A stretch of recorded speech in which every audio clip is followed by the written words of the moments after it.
Medical coding ஜாப்ஸ்க்கு முக்கியமா தேவைப்படுறது anatomy and physiology சம்மந்தப்பட்ட வீடியோஸ் போடுங்க. எங்களுக்கு யூஸ்ஃபுல்லா இருக்குன்னு சொல்லியிருந்தாங்க. ஸோ, அதனால இந்த வீடியோ வந்து கிரியேட் பண்ணியிருக்கேன். அண்ட் இந்த வீடியோ வந்து உங்களுக்கு யூஸ் இல்லைனாலும் பரவாயில்ல. யாராவது school student, college student, NEET exam எழுதுறவங்க அண்ட் மெடிக்கல் கோடிங் ஜாப்ஸ் தேடிட்டு இருக்கவங்க யாராக இருந்தாலும், எந்த குரூப்பாக இருந்தாலும் பரவாயில்ல, அவங்களுக்கு ஷேர் பண்ணுங்கள். இது ரொம்ப யூஸ்ஃபுல்லாக இருக்கும். ஓகே.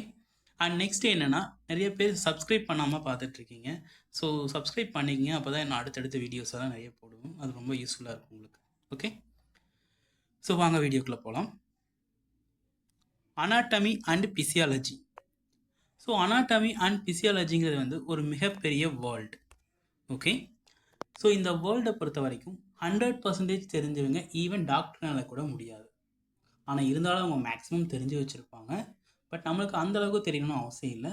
நம்ம ஜாப்ஸ் அண்டு ஸ்டடீஸ்க்கு மேக்ஸிமம் அதில் ஒரு 3 to 5% தெரிஞ்சாலே நம்மளுக்கு ஈஸியாக வந்து ஜாப் கிடச்சிரும். நீங்கள் எக்ஸாம்லேயும் பாஸ் பண்ணுறதுக்கு ரொம்ப யூஸ்ஃபுல்லாக இருக்கும். ஓகே. அனாட்டமினா என்ன? Anatomy study of structure of living organs and their parts. அப்படின்னா நம்ம உடம்புல இருக்கிற ஆர்கன்ஸ் எல்லாமே, நம்ம உடம்புல இருக்கிறது மேக்ஸிமம் ஆர்கன்ஸ் தான். லைக் லிவர் அண்ட் ஹார்ட்டில் லங்ஸ் எல்லாமே வந்து நமக்கு ஆர்கன்ஸ் தான். இதில் இருக்கிற பார்ட்ஸ், அதாவது லங்ஸ்ன்னு நீங்கள் எடுத்துக்கிட்டிங்கன்னா அதில் நிறைய லோப்ஸ் இருக்கும், அதுக்குள்ளே நிறைய பார்ட்ஸ் இருக்கும். சேம் லைக் தட் உங்களுக்கு வந்து ஹார்ட் எடுத்துக்கிட்டிங்கன்னா அதில் நிறைய ஆர்ட்ரிஸ், வெயின்ஸ் நிறையா இருக்கும். ஸோ அதை பற்றி படிக்கிற படிப்புக்கு பேர் தான் வந்து அனாட்டமி. ஓகேவா? அண்ட் பிசியாலஜிங்கிறது வேறு ஒன்றும் இல்லை, அந்த பார்ட்ஸ் அண்ட் ஆர்கன்ஸ் எப்படி ஃபங்க்ஷன் ஆகுது அப்படிங்கிறத பற்றி படிக்க போகிற ஸ்டடீஸ்க்கு பேர் தான் வந்து பிசியாலஜி. ஸோ அனாட்டமினா நம்ம உடம்புல இருக்கிற ஆர்கன்ஸ் அண்ட் அதுக்குள்ளே இருக்கிற பார்ட்ஸ். பிசியாலஜினா அந்த பார்ட்ஸ் ஆர்கன் வந்து எப்படி ஃபங்க்ஷன் ஆகுது, எப்படி ஒர்க் ஆகுது நம்ம உடம்புக்குள்ள அப்படிங்கிற படிப்புக்கு பேர் தான் வந்து பிசியாலஜி. ஓகேங்களா? ஓகே. ஸோ இப்போ நீங்கள் வந்து மெடிக்கல் கோடிங் ஜாப்ஸ் கிடைக்கணும் அப்படின்னா நீங்கள் இந்த 11 ஆர்கன் சிஸ்டம் அதோட ஃபங்க்ஷனை வந்து ஃபிங்கர் டிப்பில் வச்சுக்கணும். ஓகேங்களா? ஸோ இது தெரிஞ்சாலே உங்களுக்கு மேக்ஸிமம் நெக்ஸ்ட் ஸ்டெப்ஸ் எல்லாமே உங்களுக்கு வந்து ஈஸியாக இருக்கும். ஸோ உங்களுக்கு 11 வகையான சிஸ்டம்ஸ் என்னென்னு நெக்ஸ்ட் ஸ்லைடில் சொல்கிறேன். ஸோ இது நீங்கள் மேக்ஸிமம் தெரிஞ்சு வச்சுக்கணும். Next disease. ஒவ்வொரு சிஸ்டமில் வரக்கூடிய disease, for example cardiovascular system நீங்கள் எடுத்துக்கிட்டிங்கன்னா அதில் நிறைய ஹார்ட் ரிலேட்டடான நோய்கள் வரும்.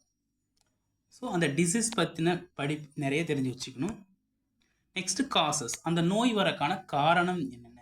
ஃபார் எக்ஸாம்பிள் லிவர் டிசீஸ் வருது அப்படின்னா லிவர் ஒரு ஆர்கன், அதில் வர டிசீஸ். அந்த டிசீஸுக்கான காரணம் என்ன? மேக்ஸிமம் ஆல்கஹால் அதிகமாக சாப்பிட்றவங்களா இருக்கணும்.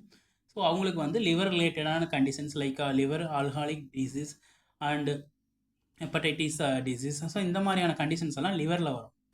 ஸோ இந்த காசு என்ன? ஆல்கஹால் சாப்பிடுறது. ஸோ ஆல்கஹாலை ஸ்டாப் பண்ணிட்டா நம்ம மேக்ஸிமம் அந்த லிவரை காப்பாற்றிடலாம். ஸோ அந்த காசு என்னன்னு நம்ம படிக்கணும். அண்ட் சைன்ஸ் அண்ட் சிம்டம்ஸ், அந்த நோய் வரக்கு முன்னாடி சிம்டம்ஸ் தெரியும். ஹார்ட் அட்டாக் வர்றதுக்கு முன்னாடி உங்களுக்கு ஜெஸ்ட் பெயின் வரும். ஸோ இந்த மாதிரியான சிம்டம்ஸ் என்னன்னு நம்ம தெரிஞ்சு வச்சுக்கணும். நெக்ஸ்ட்டு டயக்னோஸ்டிக் டூல்ஸ்ங்கிறது வேறு ஒன்றும் இல்லை. சிடி, எம்ஆர்ஐ ஸ்கேன், அந்த நோயை கண்டுபிடிக்கிறதுக்கு ப்ரொவைடர் நம்ம டாக்டர்னு சொல்லுவோம். டாக்டர்ஸ் யூஸ் பண்ணக்கூடிய டூல்ஸ், அதுக்கு பேர் தான் டயக்னோஸ்டிக் டூல்ஸ். அது என்னென்னு ஒவ்வொரு நோய்க்கும் ஒவ்வொரு சிஸ்டமுக்கும் நீங்கள் தெரிஞ்சு வச்சுக்கணும். Next risk factors. ரிஸ்க் ஃபேக்டர்னா ஒரு நோயினால இன்னொரு நோய் வரக்கூடும் எதிர்காலத்தில். அதாவது பேஷண்ட்டுக்கு ஒரு நோய் இருக்குது, இப்போ வந்து தலையில் அடிபட்டிருக்கு, சிவிஏன்னு சொல்லுவாங்க, தலையில் அடிபட்டா அதன் மூலமாக இன்னொரு 20 வருஷம் கழிச்சு ஹெமிப்ளீஜியா, அதாவது கை கால் வந்து விளங்காமல் போயிடும்னு சொல்லுவாங்கல்ல. ஸோ அந்த நோய் வரக்கூடிய சான்சஸ் இருக்குது. அதுக்கு பேர் தான் வந்து ரிஸ்க் ஃபேக்டர். ஃப்யூச்சரில் வரக்கூடிய சைடு எஃபெக்ட்ஸாக கூட இருக்கலாம். அண்ட் காம்ப்ளிகேஷன், வரப்போகுதுன்னா அதுக்கு பேர் ரிஸ்க் ஃபேக்டர். ஆல்ரெடி வந்துருச்சு அப்படின்னா வந்து காம்ப்ளிகேஷன். ஃபார் எக்ஸாம்பிள் சுகர் பேஷண்ட்டுக்கு கண்டிப்பாக வந்து உடம்புல நிறைய பக்கம் புண்ணு இருக்கும், அதுக்கு பேர் அல்சர். அதே மாதிரி கிட்னி அழுக ஆரம்பிக்கும், ஸோ சிகேடி. ஸோ இந்த மாதிரி சுகர்னால இந்த நோயெல்லாம் வருதுங்கும் போது அந்த ரெண்டாவது வர நோய்க்கு பேர் தான் காம்ப்ளிகேஷன். இந்த நோயினால இன்னொரு நோய் வந்திருக்கு அப்படிங்கும்போது. நெக்ஸ்ட் நீங்கள் தெரிய வேண்டியது ப்ரிவென்ஷன். ப்ரிவென்ஷன்னா அந்த நோய் வராமல் தடுக்கிறதுக்கு என்ன பண்ணலாம் அப்படிங்கிற டீட்டெயில்ஸை வந்து நீங்கள் தெரிஞ்சு வச்சுக்கணும். ஃபார் எக்ஸாம்பிள் லங்ஸ் ரிலேட்டடான டயக்னோசிஸ்லாம் வருதுன்னா உங்களுக்கு வந்து என்னென்னா ஸ்மோக்கிங் அதிகமாக இருந்திருக்கும், அதனால் ஸ்மோக்கிங் ஸ்டாப் பண்ணணும், அதுக்கான ட்ரீட்மெண்ட்டை எடுத்துக்கணும். ஸோ இதை ப்ரிவென்ஷன். நெக்ஸ்ட்டு ட்ரீட்மெண்ட் எல்லாத்துக்குமே தெரியும். ஃபார் எக்ஸாம்பிள் ஒரு கேன்சருக்கு கீமோதெரப்பி, ரேடியேஷன் தெரப்பி, இந்த மாதிரி தெரப்பிஸ் கொடுப்பாங்க. டயபெட்டிஸ்க்கு வந்து உங்களுக்கு இன்சுலின் கொடுப்பாங்க. இப்படி ஒவ்வொரு நோய்க்கும் ஒவ்வொரு ட்ரீட்மெண்ட் வந்து கொடுப்பாங்க. அது என்னென்ன ட்ரீட்மெண்ட்ஸ்னு தெரிஞ்சு வச்சுக்கணும். நெக்ஸ்ட் முக்கியமானது அனாட்டமிக்கல் டேர்ம்ஸ். அதாவது நம்ம லோக்கல் பாஷையில் பேசுகிறத விட மெடிக்கல் வேர்ல்டுக்குன்னு தனியாக ஒரு சில வார்த்தைகள் யூஸ் பண்ணுவாங்க. ஃபார் எக்ஸாம்பிள் உங்களுக்கு முன்னாடின்னு சொன்னால் ஃப்ரண்ட், பின்னாடி சொன்னால் பேக்குன்னு சொல்லுவோம். அவங்க ஆன்டீரியர், போஸ்டீரியர், சுப்பீரியர், இந்த மாதிரியான லேட்ரல், இந்த மாதிரியான வார்த்தைகளை தான் அவங்க வந்து யூஸ் பண்ணுவாங்க. அதே மாதிரி நம்ம டாக்டர்னு சொல்கிறது அவங்க வந்து ப்ரொவைடர்னு சொல்லுவாங்க. சுகர் பேஷண்ட் நம்ம சொல்லுவோம், டயபெட்டிஸ் பேஷண்ட்னு சொல்லுவாங்க. ஸோ இந்த மாதிரி அனாட்டமிக்கல் மெடிக்கல் வேர்ல்டுக்குன்னே ஒரு டேர்ம்ஸ் இருக்கும். அதுவும் கொஞ்சம் கொஞ்சம் தெரிஞ்சு வச்சுக்கணும். ஸோ நீங்கள் மெடிக்கல் கோடிங் ஜாப்ஸ் போகணுன்னா இந்த டீட்டெயில்ஸ் எல்லாம் ஓரளவுக்கு ஃபிங்கர் டிப்பில் வச்சுட்டு போனீங்கன்னா கண்டிப்பாக ஜாப்ஸ் கிடைக்கும். ஓகே, நெக்ஸ்ட் அந்த 11 ஆர்கன் சிஸ்டம் என்னன்னு சொல்லிடுறோம். ஃபர்ஸ்ட் ஒன் வந்து ஸ்கெலிட்டல் சிஸ்டம். ஸ்கெலிட்டல் சிஸ்டம்னா போன் ரிலேட்டடான ஒரு சிஸ்டம். ஓகேங்களா, நம்ம உடம்புல ஏகப்பட்ட வகையான போன்ஸ் இருக்குது. அந்த போன்ஸை வந்து ரெண்டாக பிரிக்கிறாங்க. ஒன்று வந்து நார்மல் போன்ஸ், இன்னொன்று வந்து கார்ட்லேஜ் போன்ஸ்னு சொல்லுவாங்க. ஓகேங்களா, ஸோ போன்ஸ்லேயே என்னென்னா ஆக்சியல் போன்ஸ், அப்பண்டிகுலர் போன்ஸ்னு ரெண்டாக பிரிப்பாங்க. அது என்னென்னா அசையும் போன்ஸ், அசையாத போன்ஸ். நம்ம பிரைன், அதை சுற்றி இருக்கிற போன்ஸ், அப்புறம் spinal cord bones, ribcage bones, இதெல்லாம் வந்து அசையாத போன்ஸ். அதாவது மண்டையோடு, முதுகெலும்பு அண்ட் நெஞ்சு கூட்டுட்டு இருக்கிற எலும்பு, இதெல்லாமே வந்து அசையாது. அசையும் போன்னா என்னென்னா கை கால் விரல்கள், இதுக்குள்ள இருக்கிற போன்ஸ் எல்லாம் வந்து அசையும் போன்ஸ். ஓகேங்களா, ஸோ இந்த போன்ஸ்ல என்னென்னா கார்ட்லேஜ் போன்ஸ் இது என்னென்னா பார்த்தீங்கன்னா, நீங்கள் மூக்கில் நீங்கள் தொட்டு பார்த்தீங்கன்னா உங்களுக்கு தெரியும், ஃப்ளெக்சிபிள் போன்ஸ்னு சொல்லுவாங்க. ரெண்டு மூக்கு நடுவே ஒரு சின்ன ஒரு அசைகிற ஒரு சின்ன போன் இருக்கும். இதுக்கு பேர் வந்து கார்ட்லேஜ் போன்ஸ்னு சொல்லுவாங்க. ஓகேங்களா, ஸோ இதை பற்றின ஃபுல் டீட்டெயில்ஸாக பற்றி படிக்கிற படிப்புக்கு பேர் தான் வந்து ஸ்கெலிட்டல் சிஸ்டம். ஓகேங்களா, நெக்ஸ்ட் கார்டியோவாஸ்குலர் சிஸ்டம். நம்மளுக்கு எல்லாமே தெரியும், பிளட்டை வந்து ஆக்சிஜனேட்டட் பிளட்டை வந்து இதயத்துக்கு கொண்டு போகும். அது வந்து பியூரிஃபை பண்ணிவிட்டு திருப்பி ஃபுல் பாடிக்கும் அதை வந்து சப்ளை பண்ணும். டீஆக்சிஜனேட் பிளட் வந்து இதயத்துக்கு போகும், அதை வந்து பியூரிஃபை பண்ணி ஃபுல் பாடிக்கும் அது வந்து சப்ளை பண்ணும். அந்த சப்ளை பண்ணுற பிளட்டுக்குள்ளே ஆக்சிஜன் இருக்கும், நியூட்ரியன்ஸ் இருக்கும். இது எதுக்காக யூஸ் பண்ணுதுன்னா, நம்ம பாடி வந்து கண்ட்ரோலாக எல்லா ப்ராசஸும் கரெக்டாக நடக்கணும்னா இந்த ரெண்டுமே தேவைப்படும் நம்ம பாடிக்கு. ஸோ இந்த ப்ராசஸ் எல்லாம் நடக்கிறதுக்கு பேர் தான் கார்டியோவாஸ்குலர் சிஸ்டம்ஸ். இதில் வெசல்ஸ், ஆர்ட்ரி, வெயின்ஸ், ஹார்ட் இது எல்லாமே இன்க்ளூட் ஆகும். Okay, next digestive system. இது எல்லாத்துக்குமே தெரியும், உணவு செரிமான மண்டலம் சொல்லுவாங்க. நம்ம சாப்பிட்ற சாப்பாடு வாயிலிருந்து கீழே ஆனஸ் வழியாக வெளியே எல்லாம் வேஸ்ட் ஆகிற வரைக்கும் உள்ளுக்குள்ளே என்னென்ன ப்ராசஸ் நடக்குது, அதே மாதிரி அந்த ப்ராசஸ் மூலமாக என்ன பெனிஃபிட்ஸ் நம்ம உடம்புக்கு கிடைக்குது. ஸோ நம்ம சாப்பிட்ற சாப்பாட்டில் இருக்கிற டாக்ஸிக் எல்லாம் வந்து நம்ம தனியாக ஒரு பார்ட்ஸ் லிவர் எடுத்துக்கும். அதில் இருக்கிற நியூட்ரியன்ஸை நம்ம பாடிக்கு சப்ளை ஆகும் பிளட் மூலமாக. ஸோ வேஸ்டேஜை வந்து நம்ம ஆனஸ் வழியாக வெளியே ரிமூவ் ஆயிடும். ஸோ இதுக்கு பேர் தான் வந்து digestive system. Next muscular system. Muscular சிஸ்டம்ங்கிறது வந்து என்னென்னா நம்ம மசில்ஸ். ஓகே, ஸோ மசில்ஸ்லேயே வந்து 3 வகையாக பிரிப்பாங்க, smooth muscles, cardiac muscles and skeletal muscles.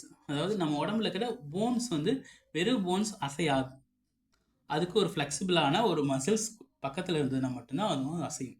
For example நம்ம பல்லுக்கு பக்கத்தில் நம்ம நார்மல் பல் அசையாது, அதுக்கு பக்கத்தில் ஃப்ளெக்சிபிளான சதைகள் இருக்குங்காட்டி தான் நம்மளால் சிரிக்க முடியும், சாப்பிட முடியும், ஈஸியாக நம்ம வந்து வாயை ஓப்பன் பண்ண முடியும்.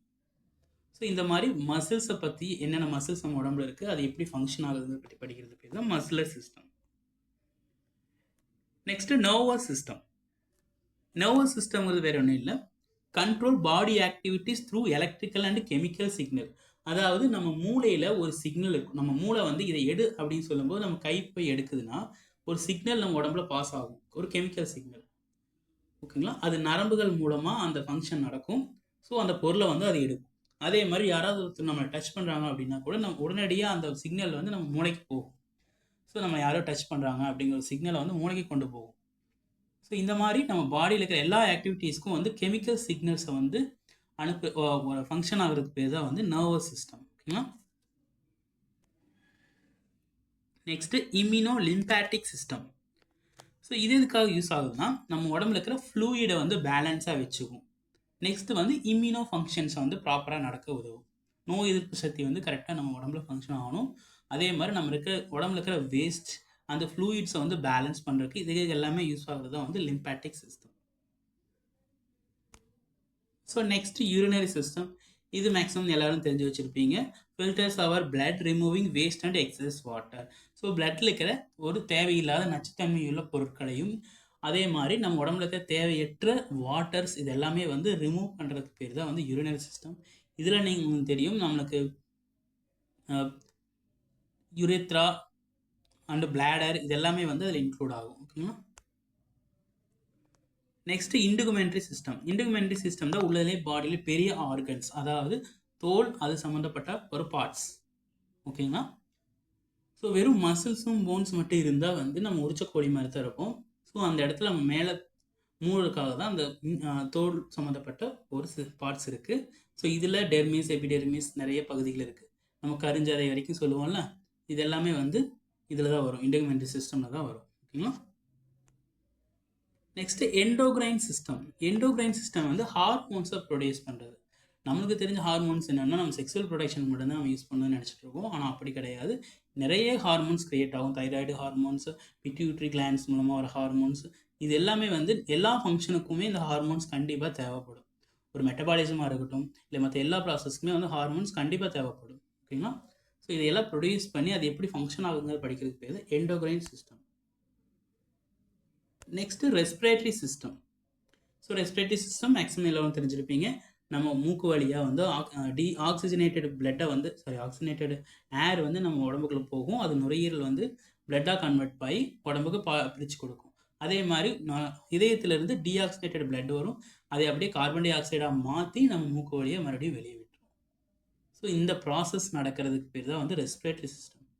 ஓகேங்களா. இதில் வந்து நம்மளுக்கு மூக்குலேருந்து நுரையீரல் என்னென்ன பார்ட்ஸ் இருக்கோ எல்லாமே அது எப்படி ஃபங்க்ஷன் ஆகுது பற்றி படிக்க போகிறோம். And final one is reproductive system. இது வந்து மேலுக்கும் ஃபீமேலுக்கும் கொஞ்சம் டிஃபர் ஆகும். மேல்னால் பெனிஸ் வரும், டெஸ்டோஸ்டெரான் வரும். அண்டு ஃபீமேல்னால் breast and vagina and uterus, கருப்பை சம்மந்தப்பட்ட எல்லாமே வந்து இந்த பார்ட்ஸ் எல்லாம் வந்து ரீப்ரொடக்டிவ் சிஸ்டமில் வரும். இது எதுக்காகன்னு பார்த்தீங்கன்னா உங்களுக்கு வந்து தன்னோட இனம் வந்து அழியாமல் பாதுகாக்கிறதுக்காக நெக்ஸ்ட்டு உயிர்கள் பிறப்பதற்காக இந்த வந்து சிஸ்டம் இருக்குது. ஓகேங்களா. ஸோ நெக்ஸ்ட் வீடியோவில் உங்களுக்கு இதை பற்றின தெளிவான இமேஜோட வீடியோவோட உங்களுக்கு பப்ளிஷ் பண்ணுறோம். ஸோ தயவு செஞ்சு சப்ஸ்கிரைப் பண்ணி வச்சுக்கோங்க. Thank you guys. ஏதாவது உங்களுக்கு தெரியும்னு நினச்சிங்கன்னா கமெண்ட் பண்ணுங்கள்.